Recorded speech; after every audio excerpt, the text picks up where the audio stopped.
सब लोगों को आप पाकिस्तान, अफगानिस्तान जैसी कंट्रीज से ला के हिंदुस्तान में कहाँ रखेंगे? दिल्ली, बॉम्बे, भोपाल, जगह कहाँ है? उनको नौकरियाँ क्या देंगे? मुझे एक बात बताएं, आप में से किस किस के पास अच्छी नौकरी है? नौकरी तो है कोई, एक मिनट, आप क्या एम्प्लॉयमेंट देंगे? वो खाएंगे क्या? वो पहनेंगे क्या? एक तो हमारे पास वोट करने के लिए अलग कार्ड है, आधार कार्ड का क्या यूज है? डिमोनेटाइजेशन क्यों हुई? आई एम सॉरी, बट अगर हम एक चाय बनाने वाले को देश पकड़ा देंगे तो ये होगा। हम सबसे बड़ी गलती ये हुई है कि हमने जिस गवर्नमेंट को इलेक्ट किया है, it is biting us in the face. तो क्या आप नहीं मानते एक मजबूत प्रधानमंत्री देश को मिले और मजबूत हाथों में देश है हमारा इस टाइम? बिल्कुल भी नहीं। आपको लगता है ऐसा? क्या आपको लगता है कि देश मजबूत हाथों में है? आप मुझे एक बात बताएं, आप रिपोर्टर हैं, पुलिस का काम क्या होता है? देश की सुरक्षा करना, लोगों की सुरक्षा करना। पुलिस कर क्या रही है? जुडिशरी का क्या काम है? न्याय दिलाना लोगों को। जुडिशरी क्या कर रही है?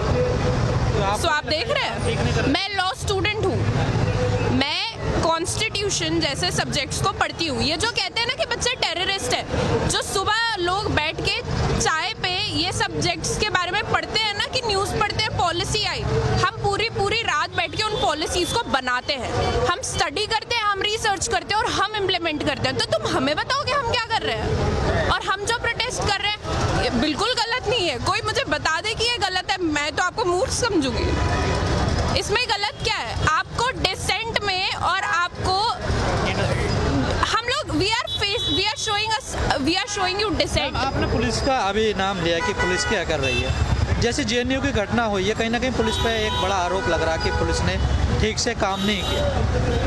देखिए, मैं आपको एक बात बताती हूँ। My father is a police man, I am a Kashmiri, ठीक है? मुझे पता है पुलिस वाले का काम क्या है, because I have been raised by a police officer myself. एक पुलिस वाले का काम नहीं है कि वो यूनिवर्सिटी के अंदर एंटर करके 15 दिसंबर और 5 जनवरी की रात को और शाम में क्या हुआ है, मैं बिल्कुल कंडेम करती हूँ उस हरकत को। 15 को आप जामिया के अंदर आते हैं, I was a part of the protest, आप अंदर आते हैं, आप बच्चों को लाठी चार्ज करते हैं, आप कहते हैं कि हमारे पास परमिशन थी, और फिर जब 5 तारीख को आप यूनिवर्सिटी के अंदर जाते हैं, आप गूंस को, आप गुंडों को रोक नहीं सकते हो प्रॉपर्टी वैंडलाइज करने से, बिकॉज आपको परमिशन चाहिए थी। आपको क्या लगता है जो बच्चे रात बैठ के पढ़ रहे हैं, जो लाइफ जी रहे हैं, ठीक है, हम लोग कॉलेज स्टूडेंट्स हैं ना, हमने इतनी जिंदगी नहीं देखी, लेकिन हम बेवकूफ़ तो नहीं है ना।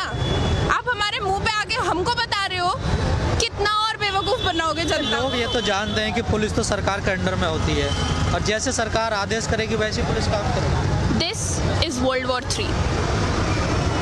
सारी फोर्सेस एक बंदा कंट्रोल कर रहा है, जुडिशरी को एक बंदा कंट्रोल कर रहा है। This is World War III। ये वो वक्त है जब दुनिया खत्म होगी, जब ये देश खत्म होगा। अब भी अगर लोग नहीं बोलेंगे तो देश खत्म होगा। आप हिंदू मुसलमान को बांट रहे हो। This is the most sick thing one can do. नहीं, कहीं ना कहीं जो आप ये चीज़ें बीजेपी कर रही है, चाहे धारा 370 हो, 3 तलाक हो। मैं आपको एक बात बताती हूँ, मैंने कल रात में बैठ के बीजेपी का मैनिफेस्टो पढ़ा है। बीजेपी के मैनिफेस्टो में 13 चैप्टर है। बीजेपी के मैनिफेस्टो में 13 चैप्टर में स्टार्टिंग के 10 चैप्टर में development, women safety, health issues, कहीं पे कुछ नहीं है। वो सब 13-14 चैप्टर में आता है। उनके, हमने जिस सरकार को इलेक्ट किया है उसके मैनिफेस्टो में बहुत क्लियरली लिखी थी ये चीज़ है। 370 एनआरसी, सीएवी, सब कुछ बताया गया था। बट हम हिंदुस्तानी, मैंने किसी पार्टी का मैनिफेस्टो नहीं पढ़ा है, हमने ये चीज़ पढ़ी नहीं, हमें नहीं पता था। अब जब जाके मैंने पढ़ा तो मुझे रियलाइज हुआ कि विमेन सेफ्टी और डेवलपमेंट ये तो इनके इश्यूज ही नहीं है, इनको तो कुछ और ही करना है, इनको तो मजे लेने हैं। तो ये इनके कभी इनका कंसेप्ट ही नहीं था ये विमेन सेफ्टी। और ये आप मुझे एक बात बताएं, दिन भर में कितने रेप होते हैं आपको खुद को पता है? आपको रात में, अगर आपकी कोई बहन है आपकी बहन, आप उसको रात में 2 बजे निकलने दोगे बाहर? अब तो डर लगता है। पहले भी निकलने दे सकते थे। सरकार की बात छोड़ो, आप दे सकते हो रात में 2 बजे अपनी माँ को अकेले सड़क पे निकलने दोगे? मैं तो नहीं निकलने दूंगी। कोई नहीं निकलता। तो अब बताएं मुझे, किस देश में रह रहे हैं? जिस देश में पुलिस घटना के आधे घंटे के बाद पहुंचे और यूनिवर्सिटी में शाम के 6 बजे ही पहुंच जाए बच्चों को कब? सरकार का कहना क्या कहना, जो पूरी स्थिति बनी हुई है, कहीं ना कहीं जो पिछली गवर्नमेंट रही है उनके कारण ये ऐसी स्थिति बनी है। टाइम लगेगा ऐसा थोड़ा सुधरने में। हाँ, मुझे एक बात बताएं, कितना टाइम चाहिए? कितना टाइम? हिंदुस्तान को आज़ाद हुए 70 साल हो गए। मैं आपको एक बात बताऊँ, यहाँ पे कोई भी अगर मुझे पूछेगा मुझे किस चीज़ से आज़ादी चाहिए, मुझे इस डर से आज़ादी चाहिए कि अभी अगर मेरे माँ बाप का मुझे कॉल है और मैं उनको बोलूँ मैं प्रोटेस्ट में हूँ, तो उनकी जान खत्म होने को ना है। क्योंकि इस वक्त सबको पता है जो लोग बाहर निकल के बात कर रहे हैं, this is suicide. What we are doing is suicide। हमें नहीं पता हमारी जान की, हमारे गर्दनों पे तलवार लटक रही है, हम कब मर सकते हैं, बट इसका ये मतलब नहीं है ना हम बोलना बंद कर दें। This is the difference between us and them. वो लोग पढ़े लिखे नहीं है ना, हम उनको ब्लेम भी नहीं कर सकते। This is sick mentality. आप आरएसएस स्कूल्स बना रहे हो, आप बच्चों को भेज रहे हो, वीडियोस वायरल हो रही है, जाओ जाके मस्जिद तोड़ो।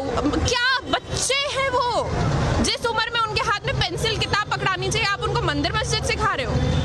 ये हिंदुस्तान का फ्यूचर है, ये जो आप देख रहे हो ना। सरकार तो कहीं ना कहीं कह रही है कि हम विश्वगुरु बनाएंगे, इस देश को डेवलप कंट्री बनाएंगे, और आप कह रही सरकार में कोई उलट। बहुत डेवलप हो रही है। दिसंबर में मेरे एग्जाम होने थे, मैं सड़क पे खड़ी हूँ, बहुत डेवलप हो गई कंट्री। मुझे मेरी डिग्री खतरे में लग रही है। मैं लॉ कर रही थी, कहीं मैंने देखा नहीं कभी बोले हुए। मैं लॉ कर रही हूँ, ठीक है, मुझे अपनी डिग्री यूजलेस लगती है। क्या फायदा है इसी डिग्री का। मोदी जी ने कॉन्स्टिट्यूशन की कसम खाई थी, कॉन्स्टिट्यूशन को बर्बाद करने की नहीं। आई एम सॉरी, वो बर्बाद कर रहे हैं। क्या है ये, आप लोगों को लाने की बात कर रहे हो, रखोगे कहाँ? अपने लोग आपसे खुश नहीं है। जैसे आपने कहा मैंने मैनिफेस्टो पढ़ा, तो इसमें कहीं ना कहीं लगता है उनकी विचारधारा ऐसी है, वो लोग तो इस चीज़ पे काम करना चाहते, नई बात तो है नहीं, वो तो चाहते यही थे। देखो मैं आपको एक बात बताती हूँ, आप में से किस किस को पता है बीजेपी का एवोल्यूशन कैसे हुआ है?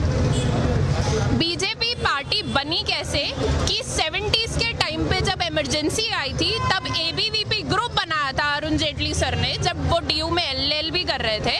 उन्होंने एक स्टूडेंट मूवमेंट शुरू करा था, जिसके बाद बीजेपी गवर्नमेंट एस्टैब्लिश हुई। वो लोग खुद इस तरीके से लाइमलाइट में आए हैं, उन्होंने इस पूरे प्रोटेस्ट के बेसिस पे अपनी पार्टी को एस्टैब्लिश करा। ना वन डिफरेंस, जब उनकी पार्टी थी इंदिरा गांधी ने उनके ऊपर ना पुलिस वाले छोड़े, और मैं पुलिस वाले छोड़ना बोलूंगी बिकॉज वो कुत्तों से कम नहीं है इस वक्त। ना उनके ऊपर पुलिस वाले छोड़े गए, ना उनके ऊपर डंडे बरसाए गए। इनफैक्ट उन्होंने जयप्रकाश नारायण को उठा के एक पूरी गवर्नमेंट गिरा दी। और आप हमें बता रहे हो कि आप क्या कर रहे हो? हमारे पास दिमाग है, हमारे पास एजुकेशन है, and that is our weapon, we use it. हम हेट्रेड नहीं फैलाते हैं, हम पढ़ते हैं, we teach and we preach, this is what we do. अब कहीं ना कहीं इस पूरे आंदोलन को देखते हुए आपस में एक टकराव की स्थिति भी बनने लगी है कहीं कहीं जगह, क्योंकि कुछ बहुत लोग जगह बन समर्थन रही है। में भी उतरने लगे, कुछ लोग विरोध कर रहे मैं आपको एक बात बताऊं, मैं परसों लाजपत नगर गई थी, वहाँ पे 20 लोग गिन के सीए के इसमें फेवर में प्रोटेस्ट निकाल रहे थे। आई एम टेलिंग, उससे ज्यादा बच्चे ना मेरी यूनिवर्सिटी के कैंटीन में बैठे होते हैं, और उससे ज्यादा बच्चे ना जुमे की नमाज में होते हैं, ठीक है? तो कितने लोग फेवर में हैं? आप मुझे एक बात बताओ, they ban porn and then they start tweeting, इस नंबर पे मिस्ड कॉल दो और सेक्स का फायदा उठाओ। What is this? हिपोक्रेसी की भी एक सीमा होती है भाई, क्या कहना चाह रहे हो आप?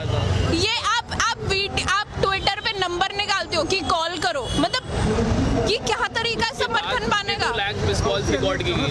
और देखिए 130 करोड़ की आबादी में अगर आपको सिर्फ 53 लाख मिस कॉल आती है, तो डू द मैथ, कितने लोग आपके समर्थन में? 53 लाख मिस कॉल पे ऐसे वीडियोस और ऐसे ट्वीट, वो उसमें से कितने लोग सपोर्ट में थे, कितने लोग वहाँ पे सेक्स के लिए थे, कितने लोग वहाँ पे नेटफ्लिक्स के लिए थे? आप क्रोनोलॉजी समझिए अब कि कितने लोग इसके लिए थे और कितने लोग उसके लिए थे। कभी ऐसा नहीं हुआ है किसी भी कंट्री में कि कोई बिल पास हो और उसके सपोर्ट में लोग खड़े हो। और जो ये लोग समर्थन कर भी रहे हैं, इनका ऑब्जेक्टिव क्या है? क्या दिखाना चाहते हैं ये? इनका कोई पर्सनल बेनिफिट नहीं है क्या? इनको अच्छा लगेगा कि इनका बेटा 5 लोगों से पहले compete करता था एक सीट के लिए, वहाँ पे 20 लोगों के साथ compete करेगा? क्या इस चीज़ का सपोर्ट कर रहे हो आप? आपकी बैटल अगर इलीगल इमिग्रेंट से है, इलीगल इमिग्रेशन से है, तो वो जायज़ है। इलीगल इमिग्रेंट को ना लड़के आप उनको नागरिकता देने पे उनका सपोर्ट कर रहे हो? ये क्या, कहाँ रखोगे उनको? रखोगे कहाँ? खुद के लोगों को नौकरी देने के लिए नहीं है आपके पास। आप मुझे एक बात बताओ, यहाँ पे हमारी इकोनॉमी की मिनिस्टर इतनी, सैल्यूट टू हर, वो कहती है कि मुझे टेंशन नहीं है, मैं प्याज नहीं खाती हूँ। ये क्या है? ये लोग निकले थे इकोनॉमी ठीक करने, प्याज और मुर्गे के भाव बढ़ा दिए। इस देश का यूथ अब समझने लगा कि कहीं ना कहीं देश गलत अरे हाथों भाई हम समझ पहले से रहे थे, हमने बोलना अब शुरू करा तो है। हर जगह रहे हैं ना वो। जीत कहाँ रहे थे, जीत तो रहे थे। तो I am so grateful CAA happened. मैं एक कश्मीरी हूँ, मुझे किसी से डर नहीं है, मैं एडमिट करती हूँ and Kashmir is a part of India. जब ये चीज़ कश्मीर में हुई मुझे ये पता था कि ये देश के हर मुसलमान पे हमला है, लेकिन कोई नहीं समझा। क्योंकि पता है हम लोगों की सबसे बड़ी प्रॉब्लम क्या है, जब तक कोई मुसीबत हमारे घर के दरवाजे पे आके दस्तक नहीं देती ना, हमको समझ में नहीं आता है। बहुत सही। तब तक हमें आराम करना है और तब तक हमें कुछ भी नहीं बोलना है। बट अब जब ये हो गया है, या तो अब बोलो या तो अब बंद हो जाओ। तो क्या लगता है आपको, सरकार बैक इसका रोल कोई एंड करेगी नहीं है, इसका? अभी इसका कोई एंड नहीं है, अभी इसका कोई एंड नहीं है। बिकॉज अगर इसका एंड होना होता ना तो 15 तारीख की रात को मेरे एक सीनियर की एक आंख पूरी डैमेज होने के बाद हमारा गृह मंत्री पार्लियामेंट में खड़े होके ये नहीं बोलता कि हम तो 1 इंच भी नहीं हिलेंगे। वो लोगों की ईगो पे बात आ गई है, लेकिन हम लोग पीछे नहीं हटेंगे। It is we against the people we elected. अगर उनको हम कुर्सी दे सकते हैं तो कुर्सी छीन के कब गिरा सकते हैं उनको खुद पता नहीं चलेगा। मेरा आखिरी सवाल आपसे है, क्या इस पूरे मामले में, इस माहौल में जो स्थिति बनी है देश की, कहीं ना कहीं मीडिया का भी इसमें भूमिका रही है? आप कैसे देखती हैं? बहुत बड़ी मीडिया ने तो बहुत बड़ी भूमिका निभाई है, लेकिन मैं उस बात पे कुछ कहना नहीं। बहुत बड़ी भूमिका मीडिया ने इसमें निभाई है। जैसे 15 तारीख को जो JNU में हुआ, उसके बाद जी न्यूज़ या किसी और चैनल का ये पोल था, जिसमें पोल में पूछा गया था कि who was responsible for the JNU violence. Leftist goons, Congress goons और ABVP स्टूडेंट्स, ब्रैकेट्स में लिखा है कि who are minorities in JNU। Media ऐसे पोल निकालेगी, और उस पोल में भी वो हारी है।